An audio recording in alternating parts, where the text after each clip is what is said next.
Hey guys, hi, good evening and welcome to this amazing class. तो यार हम NCERT review कर रहे हैं, यानी एनसीईआरटी के हिडन स्टेटमेंट्स को थोड़ा सा अच्छे से समझने की कोशिश कर रहे हैं, है ना।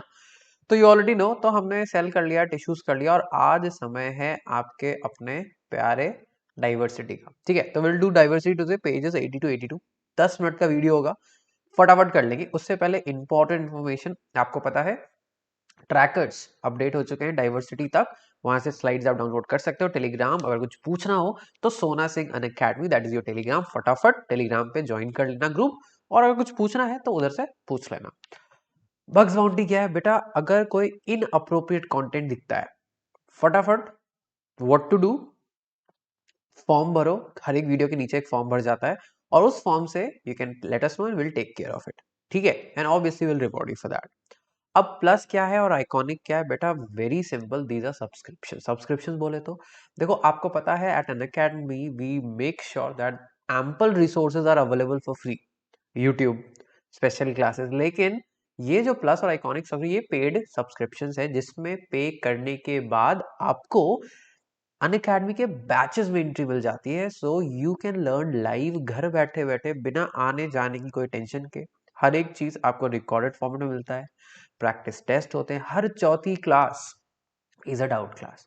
अब कैसे लेना है? सबसे पहले जाइए कैटेगरी पे। कैटेगरी के बाद चूज द महीना। जितना लंबा महीना आप सेलेक्ट करोगे उतना पर मंथ प्राइस आपका घटेगा। ठीक है, और उसके बाद add the code. Code add करने से यार एक फायदा क्या होता है? 10% डिस्काउंट। तो मेरा कोड क्या है? SONA05। फटाफट ऐड कर लेना।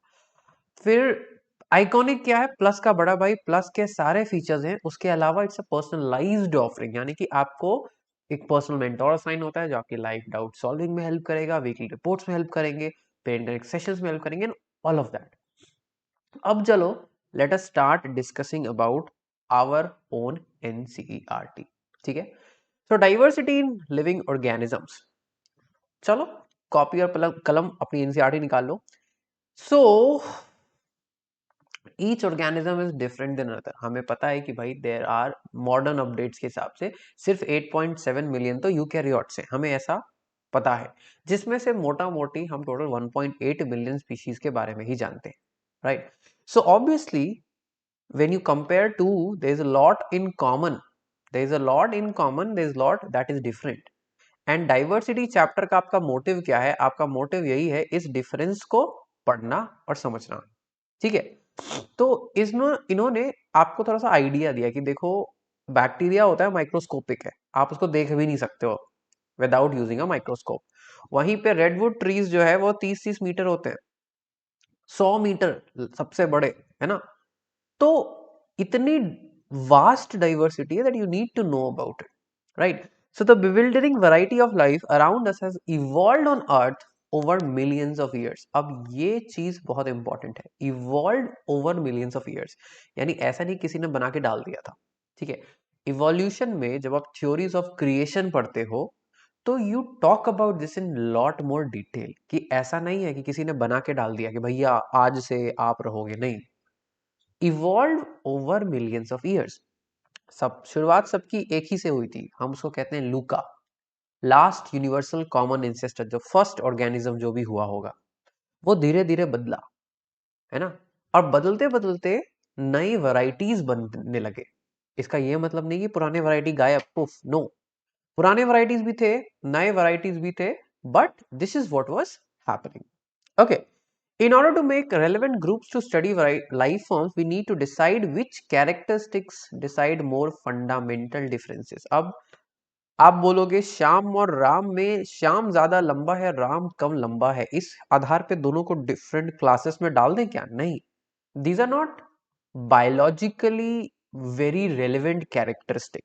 अब आप बोलोगे श्याम जो है ना वो टीचर है और राम जो है वो डॉक्टर है, उसको दो कैटेगरीज में बांट दो। नो, ये फंडामेंटल डिफरेंसेस नहीं है। फंडामेंटल डिफरेंसेस क्या हो सकते हैं? मेरे हार्ट में 4 चेम्बर्स है, मछली के हार्ट में 2 चेम्बर्स, ये एक फंडामेंटल डिफरेंस हुआ। इससे भी फंडामेंटल डिफरेंस क्या होगा? मैं खाना पौधों को तोड़ता हूं, उनको बनाकर खाता हूं। पौधे क्या करते हैं? खड़े खड़े बना लेते हैं धूप से। ये हो गया एक फंडामेंटल डिफरेंस। इससे भी फंडामेंटल डिफरेंस, एक बैक्टीरिया में सिर्फ एक सेल है, मेरे में ट्रिलियंस ऑफ सेल्स है। तो वही बोला जा रहा है बेसिकली कि you need to decide which characteristics are fundamental और उसके हिसाब से क्लासिफाई करना स्टार्ट कर दो, राइट? अब over the period of time the basis of classification has change. तो इन्होंने एग्जांपल दिया कि देखो ग्रीक थिंकर एरिस्टोटल ने क्लासिफाई किया था कि ऑर्गेनिजम्स कहाँ रहते, लैंड पे, पानी में, हवा में, है ना? This is very simple way of looking at life but misleading too. तो देखो एनसीईआरटी आपको एक अपना ही एग्जांपल दे रही है कि देखो आसान लगता है बट ये मिसलीडिंग है, मतलब this is not relevant, this is not fundamental एक तरीके से बोले तो यही एनसीईआरटी आपको बताना चाह रही है। We can immediately see that these are very different from each other in numerous ways। तो उन्होंने बोला कि भाई देखो कोरल्स, वेल्स, ऑक्टोपस, स्टारफिश सबके सब पानी में रहते हैं, इसका ये मतलब नहीं कि सबके सब सेम है। So we need to decide which characteristics to be used on the basis for making the broadest divisions। Then we'll have to pick the next set of characteristics to make subgroups। Hierarchy समझाने का ये NCERT का तरीका है। What is hierarchy, हमेशा question आता है। ऐसे समझो, आपके क्लास में क्लास टीचर है, ऐसे ही बहुत सारे क्लास टीचर्स हैं अलग अलग क्लासेस के। Class teachers are under a principal. हो सकता है अगर मैं डीपीएस स्कूल की बात करूं, दिल्ली पब्लिक स्कूल, बहुत सारे दिल्ली पब्लिक स्कूल से, many principals are under a zonal director. एक जोन का east India, west India, south India, north India, zone wise divide किया। एंड फिर डीपीएस का एक चेयरमैन होंगे जो मतलब पूरे इंडिया के डीपीएस को हेड करते होंगे। तो हम एक के अंदर एक के अंदर एक के अंदर लेवल्स बना रहे हैं, राइट? ग्रुप्स के अंदर सब ग्रुप्स बना रहे हैं, right? This is what we do as well in life। तो we take the most fundamental characteristics, unicellular या मल्टी सेल्युलर, बहुत फंडामेंटल कैरेक्टरिस्टिक है। उसके बाद बोलेंगे अच्छा मल्टी सेल्युलर तो हो, ऑटोट्रोफिक हो या हिट्रोट्रोफिक हो। ऑटोट्रोफ मतलब आप कार्बन कहां से लाते हो, ऑर्गेनिक सोर्स है या इनऑर्गेनिक सोर्स है। तो इसी तरीके से यू मेक डिविजन्स एंड सब डिविजन्स एंड सब डिविजन्स, ठीक है? Now, before we go on, we need to think about what is meant by characteristics। अब थोड़ा सा एनसीईआरटी आपको डिटेल में समझाना चाहती है कि भैया कैरेक्टरिस्टिक्स का मतलब क्या है। Now, when we are trying to classify a diverse group, we need to find ways in which some of the organisms are similar enough to be thought of together। The ways, in fact, are details of appearance or behavior, in other words, form or function। तो एक example NCERT ने दिया कि भाई Aristotle ने सोचा था कि लोग कहाँ रहते हैं, लैंड, एयर, वाटर, उस हिसाब से क्लासिफाई किया था। अब ये एनसीईआरटी बता रही है कि देखो अपीयरेंस, बिहेवियर, फॉर्म, फंक्शन, इस हिसाब से भी आप क्लासिफाई कर सकते हो। Now that most of us have 5 fingers on each hand is such a characteristic. क्या इन कैरेक्टरिस्टिक्स के हिसाब से क्लासिफाई कर दे, राइट? शुड वी और should we not? Now to understand how some characteristics are decided as being more fundamental than others, let us consider how stone wall is built। तो ये बता रही है कि देखो किस कैरेक्टरिस्टिक को फंडामेंटल माने, कैसे पता करें। तो जो जितना बेसिक कैरेक्टरिस्टिक होगा वो उतना ज्यादा फंडामेंटल होगा। मतलब कि अगर मुझे आपको एलजेब्रा पढ़ानी है, पहले आपको प्लस माइनस पढ़ाना पड़ेगा, डिवीजन मल्टीप्लिकेशन पढ़ाएंगे तभी तो एलजेब्रा पढ़ा सकते हैं। बिना प्लस माइनस पढ़ाए मैं आपको एलजेब्रा नहीं सिखा सकता। वैसे तो मेरा मैथ्स अच्छा नहीं है but technically speaking this is it. तो उसी तरह अगर हम लिविंग फॉर्म्स को देखें, आप हार्ट चेम्बर्स की बात तब करोगे ना जब हार्ट होगा। जब हार्ट ही नहीं है तो चेम्बर्स की बात थोड़ी ना कर सकते। पहले तो हम हार्ट की बात करेंगे कि भाई हार्ट है या नहीं है, फिर हार्ट में चेम्बर्स की बात करेंगे, है ना? फिर कितने चेम्बर्स हैं, राइट? तो जो सबसे बेसिक है, on the other hand shapes and sizes, तो इन्होंने एक्सप्लेन किया है stones in the lowermost layer are the characteristics that decide the broadest division। so जब से जो सबसे बेसिक कैरेक्टरिस्टिक्स है उसी पे अगला level, the next level would be dependent on the previous one. ये एनसीईआरटी आपको समझाने की कोशिश करें कि कैरेक्टरिस्टिक्स ऐसे हम करते हैं, और इससे हम एक पूरी हायरार्की डिसाइड कर लेते हैं कि ऑर्गेनिजम्स को हम कैसे क्लासिफाई करेंगे। ठीक है, nowadays we look at many interrelated characteristics starting from nature of the cell to more complex ones। तो सबसे पहला उन्होंने बोला कि यूकैरियोटिक सेल, ये आप ऑलरेडी सेल में पढ़ चुके हो। यूकैरियोट मतलब न्यूक्लियस का होना, है ना, मेम्ब्रेन बाउंड ऑर्गेनल्स का होना। प्रोकैरियोट मतलब ऐसा कुछ भी नहीं, वेरी बेसिक। ठीक है, तो nucleus can be a basic characteristic of the classification. तो यूकैरियोट है या प्रोकैरियोट है। ठीक है, फिर हम क्या कह सकते हैं कि cells could be grouped together. Is the organism living as a single cell और मल्टीपल सेल्स, राइट। तो amoeba and worm are very different because one is single cell, one is double cell। तो आपका सेल्यूलैरिटी बन गया next criteria. अब next criteria क्या होगा भाई, आप देखो फोटो, ओ थोड़ा सा स्क्रीन इधर है, मैं इसको थोड़ा सा इधर कर लूं, लेट मी सी, मेरे कैमरा में थोड़ा, अच्छा एक सेकेंड, वहां करने से नहीं यहाँ करने से हो जाएगा। तो एक सेकेंड बेटा,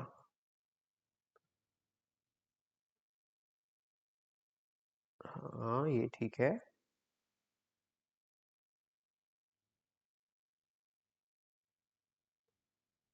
ठीक है, सो फूड का सोर्स क्या है, फोटोसिंथेसिस कर सकते हैं या नहीं कर सकते हैं, राइट। लेवल ऑफ ऑर्गेनाइजेशन क्या है, अभी तो हमने बोला कि भाई यूनिसेलर या मल्टी सेलर, बट सेल्स कैसे अरेंज्ड है, are they forming tissues, are they forming organs, organ systems, किस लेवल का ऑर्गेनाइजेशन है, राइट। तो what we can do is we can look at each of these, है ना, हम हर एक कैरेक्टरिस्टिक्स को देख सकते हैं और फिर डिटरमाइन कर सकते हैं कि कौन सा सबसे बेसिक है, राइट। सो एक second, so we can see that even in these few questions that we have asked, hierarchy is developing।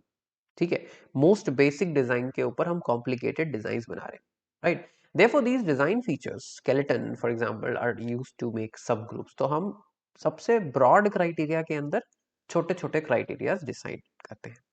ठीक है, अब आज का last topic classification and evolution. अब ये पैराग्राफ बहुत ज्यादा इंपॉर्टेंट है, मैं चाहूंगा एकदम ध्यान से सुनना यार। ठीक है, all living things are identified and characterized on the basis of the body design in form and functions। Some characteristics are likely to make more wide-ranging changes in body design than others। कुछ चीजें बहुत ज्यादा बदल सकती हैं, right? There is a role of time in this as well। तो जो characteristics हम बोलते हैं वो आज जो है हो सकती है कल वो नहीं रहेंगी। आज से अगर आप 300-400 मिलियन साल पहले की बात करो, देयर वाज नो हार्ट।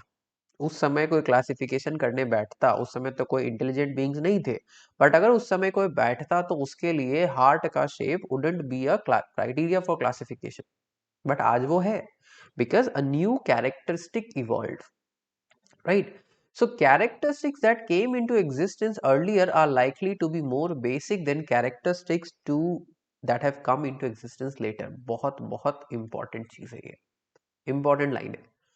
तो जो चीजें बाद में आई है, right, they are suppose to be more complex than the earlier characteristics. वो ज्यादा कॉम्प्लेक्स होंगे, क्यों, they would be more evolve. This means the classification of life forms will be closely related to evolution. जैसे जैसे evolution हुआ है वैसे वैसे क्लासिफिकेशन उसी चीज को फॉलो कर रहा है, and classification will also change. ठीक है, most life forms that we have seen today have arisen by an accumulation of changes. बहुत ही सटल वे में इवोल्यूशन समझाने की कोशिश की गई है। एंड अगर आप मेरे लेक्चर्स देखते हैं तो मैंने आपको खीर और खिचड़ी का एग्जांपल दिया था कि कैसे मैं खीर में बदलाव करते करते एक दिन खिचड़ी बना लूंगा, राइट।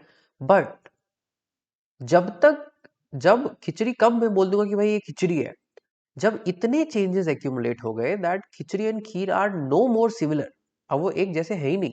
तो जब दो ऑर्गेनिज्म इतने ज्यादा चेंजेस को एक्यूमुलेट कर लेंगे कि अब वो एक साथ मेट नहीं कर सकते, एक फर्टाइल बीइंग प्रोड्यूस नहीं कर सकते, तब हम बोल देंगे कि भाई देख लो, now they are two different species.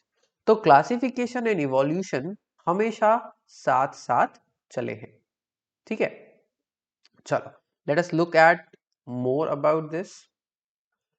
When we connect this idea of evolution to classification, जब हम इन दो चीजों को कनेक्ट करते हैं, we find some groups of organisms which have ancient body designs. आपका जो बैक्टीरिया है, it has ancient body design.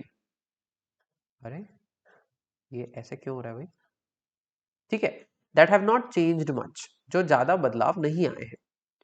लेकिन कई organisms have that they have acquired particular body designs relatively recently, हाल फिलहाल में हुए हैं।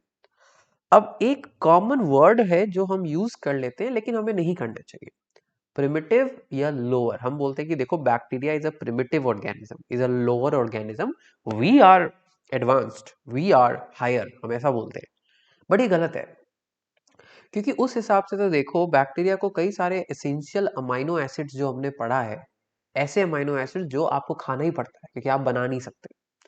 बैक्टीरिया के लिए कई ऐसे एसेंशियल अमाइनो एसिड्स नहीं है, लेकिन make all of it, they have enzymatic machinery, वो उनके पास वैसे एंजाइम्स है कि वो बना सकते हैं। उस मामले में देखो तो वो एडवांस है और हम प्रिमिटिव।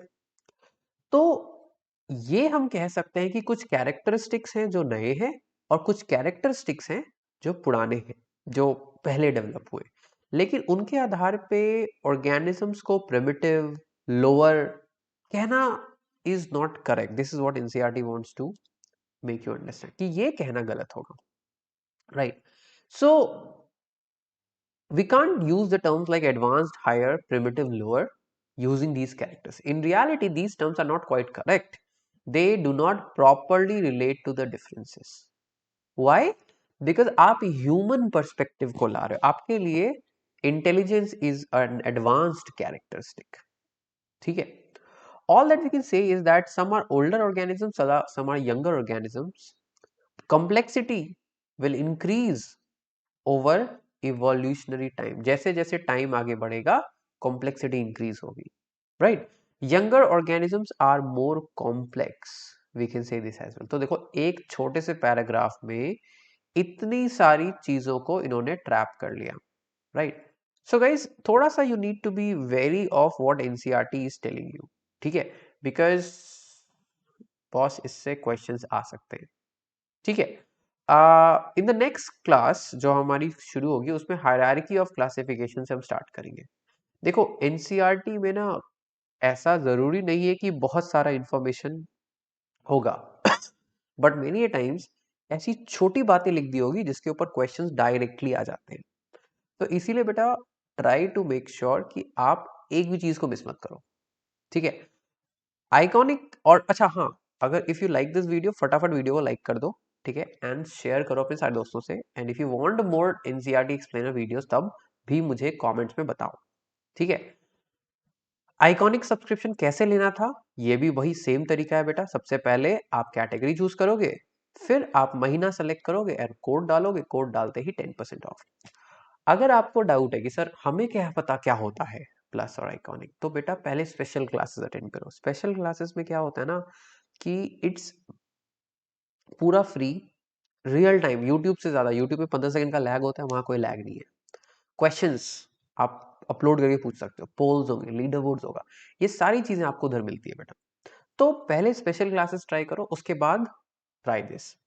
अपकमिंग बैचेस, अभी 2 नए बैच स्टार्ट हो रहे हैं, बैच कोर्सेज स्टार्ट हो रहे हैं एनएसईजीएस और एनटीएससी के लिए 13 तारीख से। अगर आपने नहीं देखा है तो फटाफट देख लो।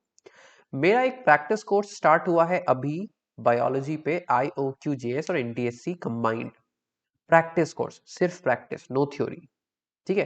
तो guys chalk out these things, they are important, ठीक है। ट्यूसडे टू फ्राइडे 6:45 पे क्लास की टाइमिंग्स आपको पता है, यूट्यूब रात को 8 बजे, स्पेशल 5:30 बजे, प्लस क्लासेस 6:45 पे, ठीक है। If you have any questions, Sona Singh Academy, that is my Telegram. Tests please यार सॉल्व करते रहो, जितना आप ज्यादा सॉल्व करोगे उतना ज्यादा फायदा होगा।